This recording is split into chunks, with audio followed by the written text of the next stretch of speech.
Assalamualaikum warahmatullahi wabarakatuh. Hai teman-teman, kali ini saya akan menerangkan korupsi dan hancurnya keadaan bangsa. Korupsi telah menjadi sistem dalam kehidupan ketatanegaraan kita, sehingga sulit untuk diberantas. Meskipun sudah ada kejaksaan, kepolisian, atau bahkan KPK yang bertugas menangani dan menangkap koruptor, namun korupsi di negara kita semakin menggurita dan merajalela di setiap instansi pemerintah. Korupsi tidak mudah diberantas, korupsi akan tetap ada. Maka tidak heran bila kampanye akan memberantas korupsi dipromosikan berulang-ulang, maka sebenarnya itu adalah kebohongan belaka. Maka tak heran jika korupsi akan semakin menjadi-jadi di setiap instansi karena menguntungkan semua pihak. Dampak dari korupsi ini yang pertama yaitu redupnya masa depan bangsa.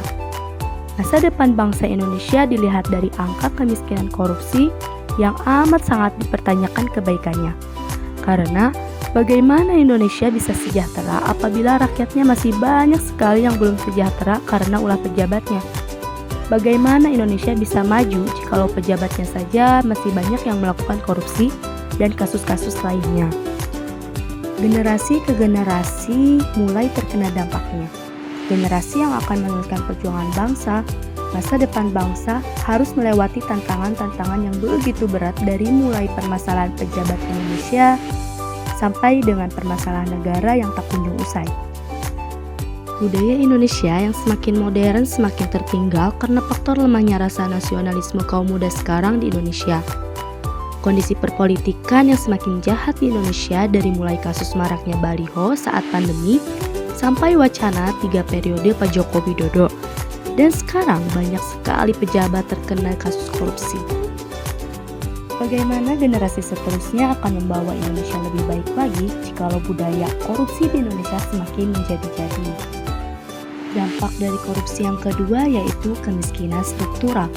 Kemiskinan struktural artinya kemiskinan yang terjadi karena ketidakberdayaan seseorang atau sekelompok masyarakat terhadap kebijakan tertentu dan membuat sistem yang tidak adil sehingga terjebak dalam kemiskinan.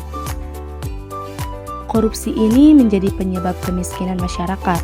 Alur korupsi ini awalnya memberikan dampak penurunan pertumbuhan perekonomian yang akhirnya menyebabkan angka kemiskinan yang naik. Masyarakat yang mengalami kemiskinan dan merasakan mahalnya harga pelayanan publik, rendahnya kualitas pelayanan, kesehatan, dan pendidikan. Harga bahan pokok juga tidak dapat dijangkau oleh masyarakat miskin.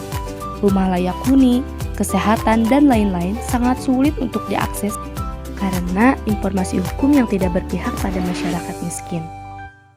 Contohnya saja, saat Indonesia terkena dampak COVID-19 dan banyak sekali wilayah-wilayah yang terkena dampak COVID-19 dari mulai ekonomi turun, sosialnya, sampai dengan keluarga dengan kebutuhannya tidak terpenuhi dan kemiskinan sangat melanda pada saat COVID-19.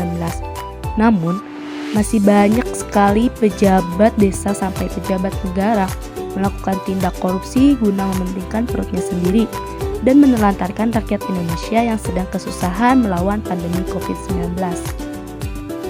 Memang benar ya, jiwa korupsi akan terus terjadi di kondisi apapun.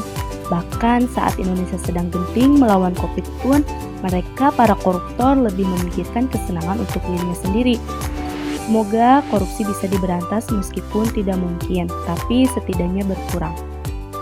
Sekian materi yang saya sampaikan.